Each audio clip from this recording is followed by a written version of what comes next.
আসসালামু আলাইকুম। তবে না বললেই নয়, আবারও চলে এলাম আমাদের কুষ্টিয়া জেলা মিরপুর থানা সদরপুর ইউনিয়নে।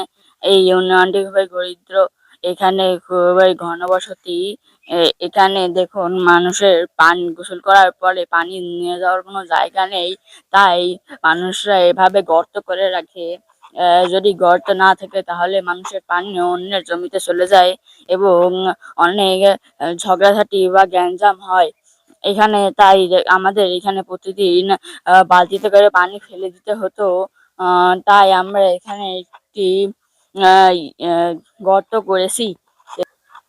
আমাদের এখানে পানি ফেলার কোনো জায়গা নেই, কোনো ড্রেন নেই, তাই মানুষের এরকম গর্ত করতে হয়। দেখুন, গর্তে পানি করছে টলমলো, জীবাণু করছে ঝলমলো। আহ, আহ, এবারটা দেখুন, আমরা এখানে কি ব্যবস্থা করেছি। পানি নিষ্কাশনের জন্য আমরা এখানে একটি মোটর লাগিয়েছি।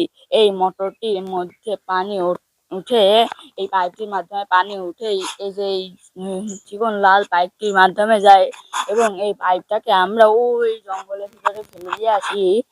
এইবারটা এই পাইপ থেকে পানি উঠে উঠে ওই জঙ্গলে চলে যায়।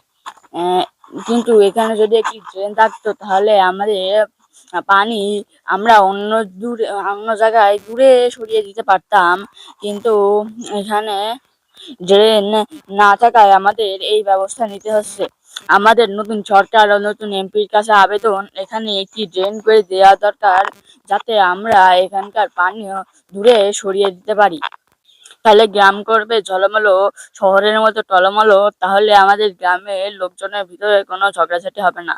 আমাদের গ্রামগুলিতে একটি শহরের মতো ড্রেন থাকতো, তাহলে আমরা আমাদের ময়লা পানি দূরে সরিয়ে দিতে পারতাম। তাই আমাদের নতুন সরকার ও নতুন এমপির কাছে আবেদন, এখানে একটি খাল বা ড্রেন করে দেওয়া দরকার।